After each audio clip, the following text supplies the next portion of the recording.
Good afternoon. Welcome to Jim Munley's World of Weather. You clicked on to long range weather forecast discussion for January 7th to 21st. Okay, I have a lot of maps here. I hope I don't mess them up. I have notes here. I have a lot of information to give out, and this is regarding the polar vortex and the sudden warming of the stratosphere. Okay, before I get into the forecast, this is the current state of the polar vortex, and you can see it here, right here. And here's just to get your bearing straight. Here's the United States, so forth. So you can see that there's warming occurring. All right, and then there's also a ridge here towards Asia, and we'll look at that a little bit more. And there's forecasts of the sudden stratospheric warming is occurring as we speak. So it's a little old. This graph is a little old, but you get the point. Okay, then we're going to look at this map, and this is forecast valid for the 25th, but you're going to see like the polar vortex remains across this area here, and it causes stretching of the polar vortex into the United States. Here's the United States. Let me see if I could draw it. Here's the United States in this area here, or North America, you could say.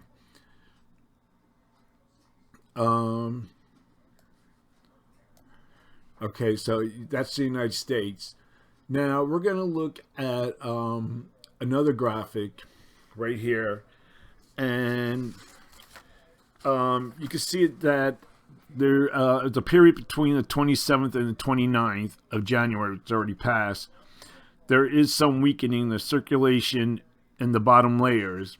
This is actually related to the pressure patterns of the stratosphere, the troposphere, I'm sorry, which can see on these maps. Now here's the motion of the winds of the troposphere, okay? This next one I want to show, this is the GFS, and you're going to see like the polar vortex remains here. And this increase in wind speed is actually because of a new polar high is developing from Asia sector. In this wave 1 pattern, pushing strongly towards the polar vortex and increases the pressure differences between the two powerful systems, and thus the wind speeds around the polar vortex circle. So we have a ridge here. Now we'll look at the ridge on another map. Let's see if I think this is it. Nope, this is it. And here's our ridge back here. Okay, back it up a little bit.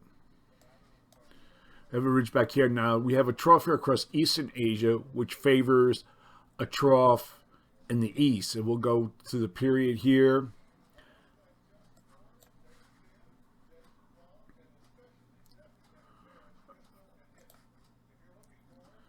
And the heights kind of rise here. This is the result of the polar vortex. The polar vortex is increasing. And now the next image I want to show, these are the temperatures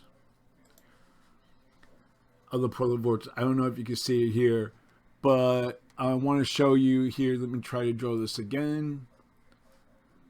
This area here. This is the warming, and the powerful warming wave is forecast, and on the top of the stratosphere at the 1 millibar level, the maximum temperature on the warming is reaching up to 40 degrees or more Celsius, or 50, which is 104 degrees Fahrenheit. This is the warming that's occurring to disrupt the polar vortex. Now, during this time, the strong blocking across eastern Canada near Greenland, and that's what we're seeing back here. Let me go back to the other map. I'm going to probably run out of time. I know I will. This area, I got to get rid of this.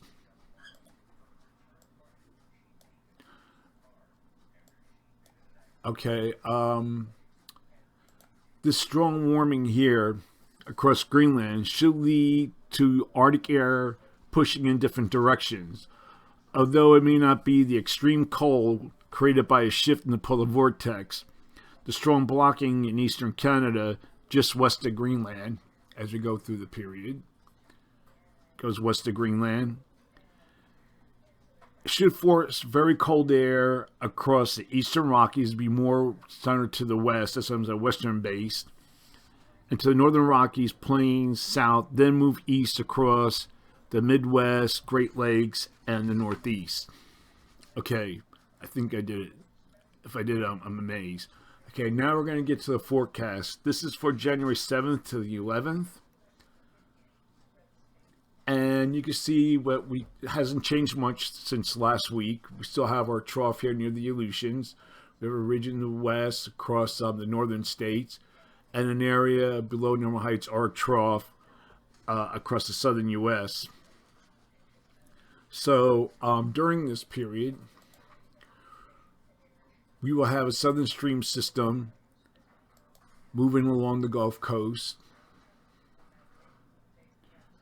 and moving out and then lifting northeastward. Now, this system could bring some rain and snow across the south and the southern mid-Atlantic states, and then the system moves out. In the west, we will have a series of Pacific systems. One here. Here's one. Here comes the next one. Then the next one. And this will bring mountain snows and coastal rains for Northern California, Western Oregon, and Washington. Then later in the weekend, we have another system right down here developing along the Gulf Coast. This could bring snow to parts of western Texas, parts of the Arctic, maybe mixed precipitation. But then heavy rain will be across the Gulf states. And now the GFS by next week has a coastal low here bringing the snow to the Mid-Atlantic and the Northeast. We have to wait and see how that develops. And we look at the other models.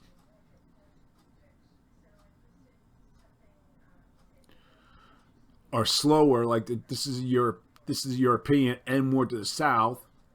And then we look at the European high resolution also further to the south, and then we have the European ensembles more to the north, but it looks like it's a rain event with the 540 line here in the interior northeast and mid-Atlantic system. So we have to watch this system. Okay, now the period for January 12th to 16th. We still have our upper low near the Aleutians, ridge building to the west, above normal heights here across Canada, and a trough in the east, or an area of below normal heights across southern states. So for this forecast period, I am forecasting this is the right map. Above normal temperatures for much of this region here, and I'm forecasting anomalies near 4 degrees above normal, below normal temperatures forecast for this region here, and anomalies of 2 to 4 degrees below normal are forecast.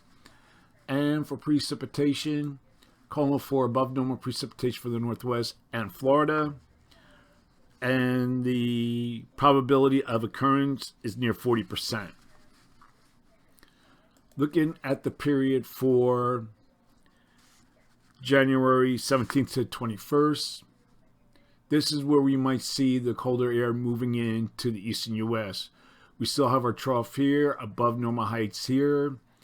Trough in the east. Most of them I'll show that. So for this forecast period, I am forecasting above normal temperatures for much of this region here with anomalies near 6 degrees above normal, below normal temperatures forecast here for the southern plains into the northeast mid-Atlantic with anomalies of 2 to 6 degrees below normal. And for precipitation, forecasting a little change in the precipitation anomalies from the previous period. So that's a long range weather forecast discussion for January 7th to 21st. Thanks, coming Jim Munley's World of Weather, and have a good day.